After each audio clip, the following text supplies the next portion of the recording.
Hey everyone, Tech Steve here. Today we're going to take a closer look at the new LG 2023 model, the UR9000. Now this TV has just hit the market. I bought the 55-inch. It retails for $550 US, but it is available in multiple sizes from a 43-inch all the way up to the 75-inch. But for some reason, they decided not to bring out an 85-inch, which is going to be a really big hit for the up and coming years. When I received the TV, I basically just cut the tape right down the center, and then I pulled out all the packing and styrofoams that comes with the TV.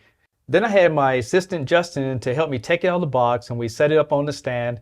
And there I was able to install the 2 feet that comes with it. It only took 2 screws to hold the feet in place on both sides, and it was ready to go. While I had the TV face down, I had an opportunity to look at the audio system, and one thing I really like about this TV that is super thin. It also has plenty of inputs for the average person. And keep this in mind that it is a 60 hertz panel, so on the back of it you're going to find 3 HDMI, 2 USBs, a standard connection for your antenna, and it does have Wi-Fi built in. Now LG did make some changes over the last year's UQ9000. Instead of using direct backlights, they actually switched over to edge lit backlights, similar to what Samsung does in their TVs. And as I was doing some tests, I didn't see any noticeable light bleed or anything like that. Another thing is that this 55-inch that I purchased is a IPS panel. And I know if you're a VA panel lover, they do have those available in different sizes. But at the time of this video, I don't have all the details because there's not much about it online. But I will tell you that this IPS performed much better than I expected. In fact, the biggest thing that you're going to get out of it is better colors, and you can see that the viewing angles are much better if you go from side to side. So this is ideal for someone who wants to put a TV pretty much off axis, like on a fireplace or something like that, to get the best viewing picture quality that's available. Even though IPS panels are built for more direct sunlight, I will tell you that this TV does not have an anti-glare coating on it, so you're going to see all types of glare in the room. So if you have a lot of windows in a room, this could be a problem. And watching everyday content is very important, so I pulled up YouTube TV and I was able to play some content. And I took a look at some racing, I took a look at some sporting events, and everything looked smooth. And I think LG did a really good job with the processor getting the most out of this TV.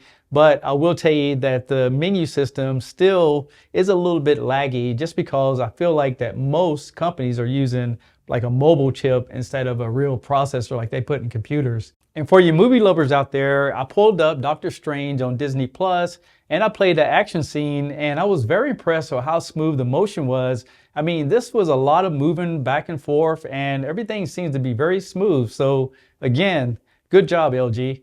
Now, this TV does have a lot of different picture modes, including one called AI, which automatically adjusts everything. But if you wanted to, you can go in here and customize your own picture settings. And keep in mind that LG actually has a company called ISF that they work with that actually calibrates these TV for them. So you don't have to actually hire someone to do it if you like the presets that are already built into it. Next, I want to test out HDR content, and if you don't know what that means, is high dynamic range. And the way HDR works is it basically uses metadata to take over the signal and just use your TV as a display. The problem with that is that HDR content is actually recorded in about what they call 1,000 nits of brightness, and most TVs in a budget price range are only going to cover about 350 to 500. So that makes your content looks dark. And there's no way to control it with the built-in applications. You literally had to use an external source and override it to be able to get that.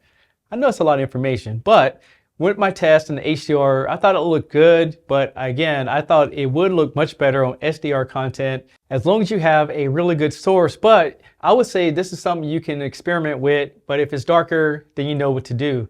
Next, I was checking out the gaming features on this TV, and I would tell you that it has a built-in menu system. So the great thing about that is that you can see all the different settings in there, and you know exactly what you're playing. But I will tell you that this TV does not support variable refresh rate, but it does support auto low latency. So it automatically goes into a gaming mode as soon as you turn on your console, which is a great thing.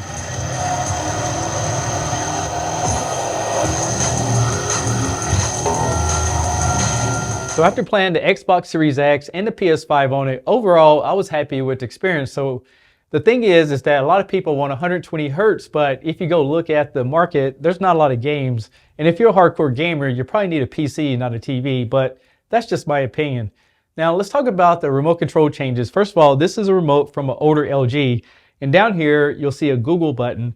And on the new one, they replaced it with a sling. So it's kind of odd that Samsung and LG both pulled out the Google operating system on the TV, which makes me wonder what's happening behind the scenes. Well, in replacement of that, they have a new technology called Matter, which a lot of people are collaborating with.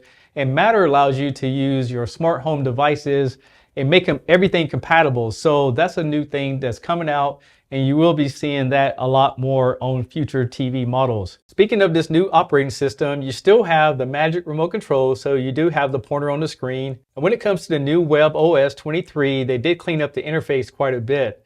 In fact, now you have these tabs like Home, Game, Music, and Home Hub, where you can click on these different icons and get different experience inside of each one. For example, here's one of the game tabs, and if you notice that they do have all the gaming in one area, but I wish they support the Xbox application because that is becoming really popular on Samsung. And with the new music option, you can see everything in one place, plus you can use a USB drive or connect it to a network to stream your music directly to the television.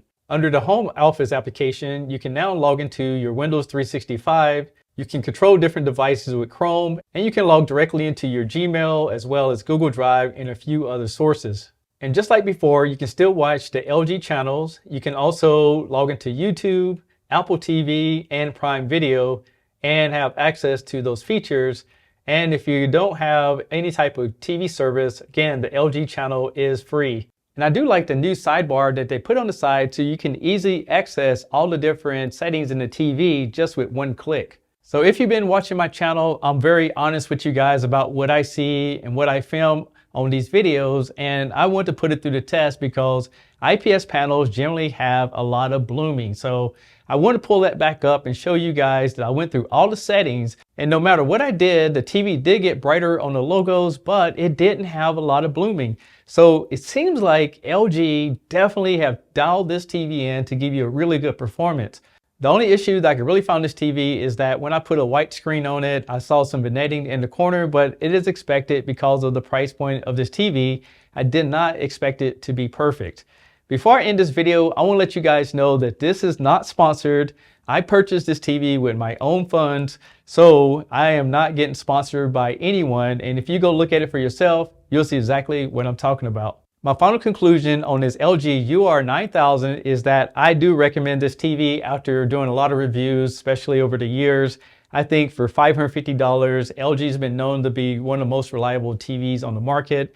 And I will tell you some things to expect. First of all, if you're a gamer, I tried my input lag tester. I couldn't get it to work, so I couldn't test that for you guys. And the TV does not support Dolby Vision. So if that's a deal breaker, it's not for you. But for everyone else who's looking for a great TV, great colors, great viewing angles, and a pretty good operating system, I think you'll be very satisfied. Now, before we end this video, I want to say since I started filming, we bumped up to 159,000 subscribers. When I started asking you guys to subscribe to my channel, if I give you valuable content, was at 157,000. So I really appreciate you guys stepping up to the plate and really supporting me. With that being said, I'm Tech Steve. Thanks a lot for watching, and I'll catch you guys on the next one. Peace!